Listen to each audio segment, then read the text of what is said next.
With many districts making modifications to how they deliver instruction as a result of the COVID-19 pandemic, the FOSS program has developed and refined resources for educators to use during these times. These resources have been organized into a matrix so educators can best select which interactions meet their needs. FOSS recommends a focus on building a community of science learners when using these resources, a community in which students are engaged in discussions with their families, peers, and teachers. This video provides a walkthrough of where to find these resources. In order to access these resources, log into your FOSS web account and go to the module you are preparing to teach. All K-5 modules now have a node titled Fall 2020 Teaching FOSS. It is the first resource listed under Teaching the module. The first document in this area is called Designing Your FOSS Instruction. This document is the same for all grades 3 through 5 modules. There's a different document for all grades K through 2 modules. It is a read-only Google Doc. In it, you'll find recommendations for in-person learning, describing how to do science at school in person safely. Synchronous learning recommendations, including how to set up your classroom or home office for teaching remotely, how and when to record videos of yourself, and materials distribution. Asynchronous learning recommendations, including new student-facing videos for select parts in Earth and Physical Science modules, and the Homeschool Connections activities. The next resource you'll see in the Fall 2020 Teaching FOSS node is the Navigation Matrix. The Navigation Matrix is a living document that is frequently updated. It is the crux of the FOSS Fall 2020 teaching resources. The first column of suggestions are for in-person learning. There are times when you may need to rethink materials use to maintain physical distancing. The middle 3 columns provide information for synchronous learning, though some suggestions may also be used for asynchronous learning. The column titled Modified Instruction will point out modifications to what is in the Investigations Guide. It will often show modifications to the introduction, activity, and discussion. Some of these steps can be done asynchronously. However, we strongly urge class discussions to happen in a synchronous environment. The next column shows a list of materials teachers will need from the kit. You may need to plan ahead and get items for several parts at once if you have limited access to your classroom. Some districts may allow teachers to send materials home to students, so the last column in the synchronous section lists materials from the kit and items commonly found at home that students can use. In some cases, we do not recommend that students use the materials at home because there could be safety issues, particularly with no in-person teacher supervision. The final column in the matrix lists asynchronous resources. These are activities that students can do fairly independently. However, as with any asynchronous learning, student engagement has the potential to drop off. We encourage you to give them a few activities to engage with deeply. At the top of this column, there is a link to a Homeschool Connection page with resources in English and Spanish. There you will find letters to send home to families and activities for each investigation. Some of the activities are newly developed for at-home learning. Below this row, the matrix lists resources for each part. They are not all required, but rather are a listing of all the resources you could use with your students.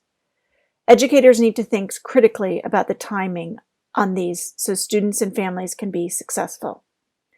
Included is a link to the Resources by Investigation area of FOSSWeb for the module.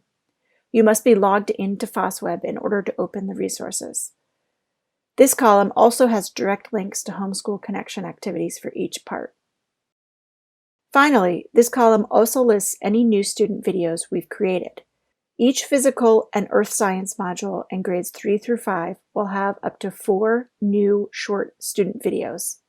We'll see those in more detail in a few minutes. You may notice some parts do not have any recommendations from us. This is because the nature of this school year, whether you are teaching in person or remotely, makes it too difficult for the active learning activities to unfold naturally. We do not normally recommend skipping parts of the investigations. However, we are in very special circumstances right now. Many districts are creating their own pathways through these resources. Please check with your district regarding these decisions.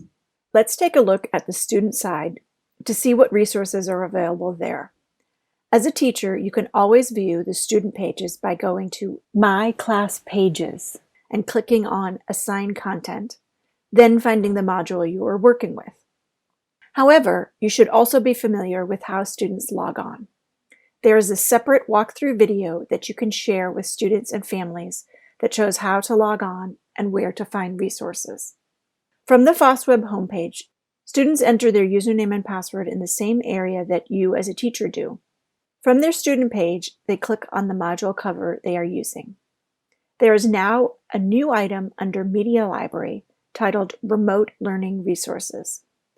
Students will see a link for each investigation there. Clicking on the link brings students to a page of remote learning resources for most parts of each investigation. Links to readings will open up the interactive ebook for students. There are also links to existing multimedia on FOSS Web. Students will find links to both homeschool connection activities and new at-home activities. Finally, this page links to any new student videos we've developed for the module. The new student videos were developed to be an asynchronous resource. However, we found that they can also be used synchronously. Additionally, particularly before students view the first one, you should plan on doing some instructions about how to use it, how they'll use notebooks, for example, or how they will provide their work to you. Likewise, plan on spending some time with students after viewing to help them process the content. Most videos will pose a focus question that students can write down in their notebooks. Then, they'll have footage of an activity that is normally done during class time, with guidance around when to pause the video to write in their notebooks. If you are showing the video during synchronous learning time, you can also have students capture their thinking through technology, such as on a Jamboard, Padlet, or Google Doc. There will not be videos for every activity or every part, but rather videos of a few critical activities in physical and earth science grades 3 through 5 modules. These videos can also serve as models for teachers wanting to create their own videos, as FOSS believes the connection between educators and students is even more important during these times. Finally, back on the teacher page, we have added to our existing notebook resources to make it easier for students to share their work with you. In addition to the full and half-size notebook sheets, we also have form-filled PDFs. New this year for all grades 3 through 5 modules are Google Doc versions of our notebook sheets as well. When thinking about how to use notebooks and which resource to use, please think about the following issues. The purpose of the notebooks, documenting the work of scientists, and a way to communicate understanding. Accessibility issues and availability of district tech support, and student agency in representing their thinking. More information on using Google Docs and Google Classroom with FOSS can be found in the FOSS and Google Classroom FAQ available on each module page. Please check the news page on FOSS Web for an up-to-date list of current and recently added resources. We hope you find these resources helpful and engaging. Thank you for watching the walkthrough video and, more importantly, for the work you are doing for your students. If you need more help accessing resources on FOSS Web, please visit our walkthrough videos page, our help pages, or contact us using the form on our help pages.